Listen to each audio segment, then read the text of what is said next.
No. There we go. How about now? Great. So this is a panel specifically about health tech and growth in health tech. As a VC, we've been investing a lot in this space. We really see what the technology can do to reach a lot of people who normally wouldn't take advantage of either healthcare opportunities or spend money on it. Full disclosure, we're investors in Roman. Zach is one of the CEOs participating in this panel. But it's something that we've been investing in a lot. We like it from a political standpoint. We like it from an investment standpoint. So we've got two really great people here today to talk to you guys from Heal and from Roman. So come on out. Good.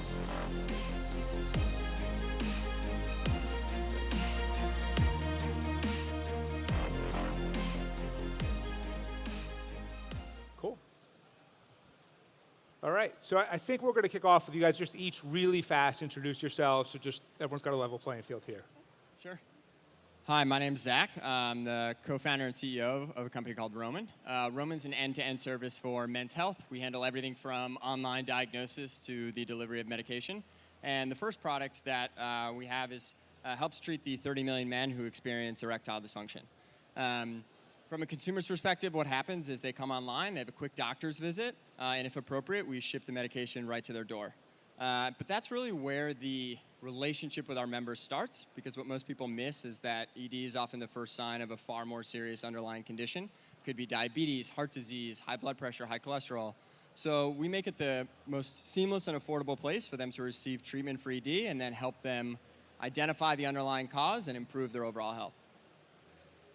Hello, my name is Lainey West, and I work with Heal. We are an on-demand doctor house call service. We bring doctors to your door, typically within 2 hours or less. A doctor can come to your house, to your hotel, or even your office. We have primary care doctors and urgent care needs. We have saved over $35 million in healthcare cost savings in the past 2.5 years through 50,000 house calls.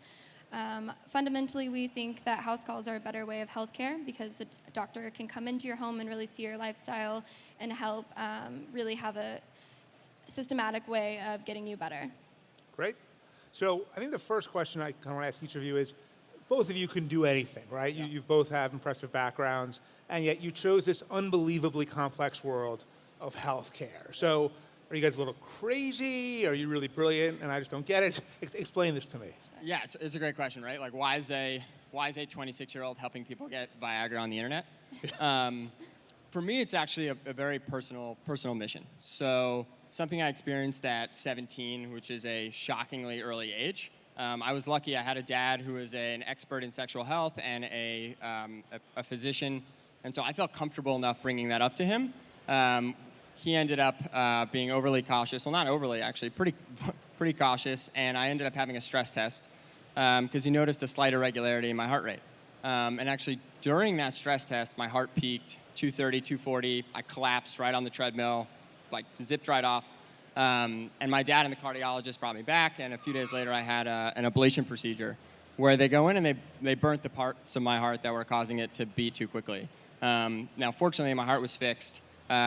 But actually, as luck would have it, the main side effect of my medication was, again, erectile dysfunction. So I can empathize with our customers in a wide variety of ways. But this is a very personal thing for us to challenge the stigma, right? And to say, like, why is there stigma? Why is this stigma attached to ED? And the problem is that, again, as I mentioned before, it's often the first sign. It's what we refer to it as the male's equivalent to the car's check engine light. Something might be wrong, but we don't know what. So it's really important for us to start at this moment. Great. For me, it's pretty personal as well. I've been in and out of the healthcare system personally with my family. My older brother had a heart transplant at 17, so we were very much in really saw the negative and the positive impacts of our healthcare system. And I knew at an early age that I wanted to see a lot of change and really figure out kind of how I could have an impact, even if it was a small impact or a large impact. I just wanted to know that I was doing something to help that cause. And with Heal, I found that one of the ways that we can really help is catch things early on. So really having accessible primary care early on can really help change, a longer term or a more serious condition. And that's why I've really stuck behind Heal. Right. So it's interesting because from a societal impact standpoint, both of you, ultimately, if you succeed, are doing kind of the same thing in different areas, which is catching problems early and treating them before they turn into really big, expensive problems. If everything went right, what's the societal impact of Roman and of Heal? Yeah, I think Roman very much views itself as a complement to your primary care. So like I very much see Heal as a yin and yang to Roman. I think one of the things that we see is we can often be a source for people to introduce themselves to the healthcare system, as you said, really early on, and catch them at the point where they can actually turn their health around, right? So if we look at the last 50, 60 years, a lot of the improvement in life expectancy isn't at the point where there are heart transplants or heart procedures like mine. It's catching something at the earliest possible moment and enabling someone to make lifestyle changes and improve their overall health. So for us, if we can catch them at that moment, and we can use something that obviously guys care a lot about in the present and leverage that to get them to care about their overall health, hopefully we can save their life and increase their life expectancy. Yeah, absolutely. Right.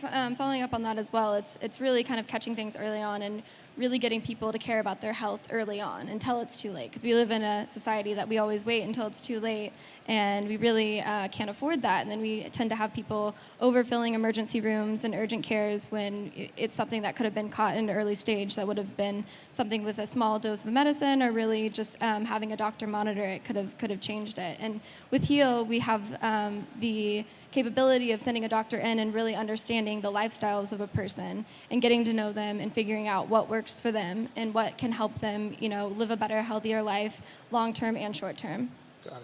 So given that everyone needs and hopefully takes advantage of healthcare at some point in the year, and given that the U.S. healthcare market is literally trillions of dollars, how do you guys each define and think about your TAM, right? Because it seems like there'd be so many different ways to slice it and dice it. So when you're thinking about, here's what I want to accomplish, what are you thinking about?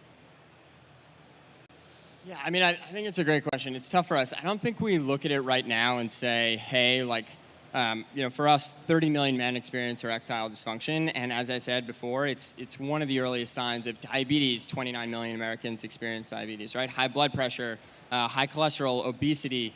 40% of the U.S. population is obese, and then depression, which affects a large number of people in the U.S. So for us, I think there's no actual, as you said, there's no actual limit to what we can accomplish. It's actually just how fast we can move and how many people we can impact, rather than that's actually never been one of the things that a VC has challenged. That isn't actually the thing that we think about, because there's just so much room in front of us, but hopefully limitless. Yeah, well, I'll tell you this, having voted yes to invest in Roman, we certainly weren't worried about the potential and opportunity. How do you see it, Lainey? Yeah, similar to that. I mean, I think healthcare is, there's so many opportunities, and we try our best not to boil the ocean and get too much into everything at once. But yeah, there really is so much opportunity into different areas that we can dive in. But we try to kind of scale it and keep it small and just focus on the things that we can do right away, and then really look at the broader scale and see, how far we can take it. Right. So you both have a vision that on paper makes a lot of sense, and if it's executed, will help a lot of people and make a lot of money.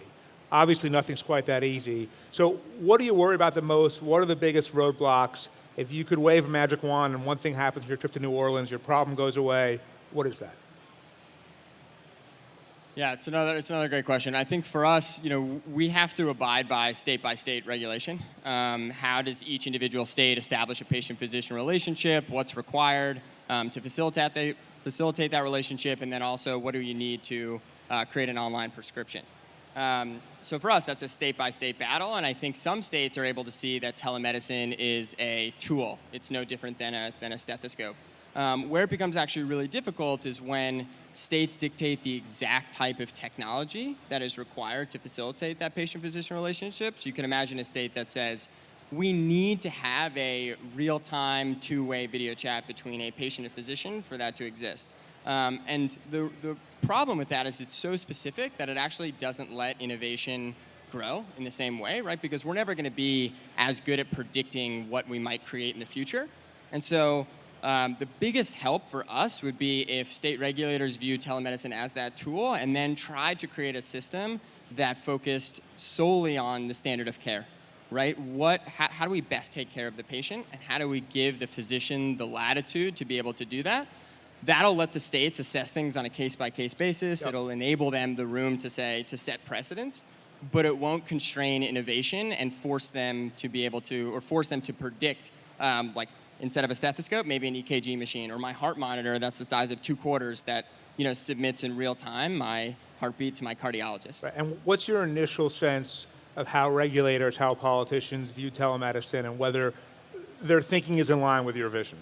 So some states very much so. I think the amazing thing is that telemedicine hasn't been such a partisan issue because it's very obviously, it's actually one of the rare things where you don't have to decide usually between, you don't have to make the trade-off between cost, quality, and convenience. And in some cases, you can get all three, right? It's obviously more convenient. You can absolutely decrease the cost. And in some cases, with ED specifically, you can actually see how you can offer a better experience, right? Like in person, you're not going to answer, or you'll have difficulty answering usually 12 consecutive questions about the strength of your erection, right? Like, did you wake up with it? Was it satisfactory for penetration? Do you, like, did you wake, all of these different consecutive questions. Even now, I'm having trouble listing out 12 because it's not something that people are comfortable talking about. So Right. you can actually get more information to physicians asynchronously. And so when it's seen as a tool, that's when the regulators really excel. And that's been really nice. Now, who pays for it often becomes a partisan issue. Sure. So, and Laney, I think in terms of the challenge you guys are trying to solve, the payer question is obviously, from a regulatory standpoint, a big challenge. So what are you guys facing and how are you trying to solve it? Yeah, so as far as expanding, that's kind of one of our areas that we're looking to right now. We're currently in California and Washington, D.C. right now. So every time we expand to a new area, we have to kind of go through the motions and set up and do everything the same way, but it's a little bit different everywhere we go. So you can't really create kind of this playbook of this is how we have to do it one place because it can be entirely different in another state. But the good thing is about Heal is that it's usually a pretty easy sell to patients because they want this, and to have this convenience and have this part in their healthcare.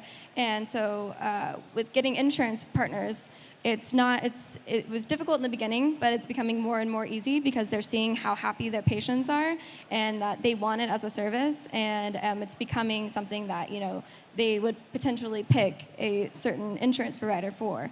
So really just kind of understanding those state by state, it has been kind of a little bit of a struggle, but we're continuing to learn more. Very cool. So given that you're each kind of a couple of years into this journey, you've gotten some things right and some things wrong, but right enough that you're sitting here speaking at the Growth Summit. What would you do over again, and what do you think you got right that you'd recommend that people in the audience think about doing too?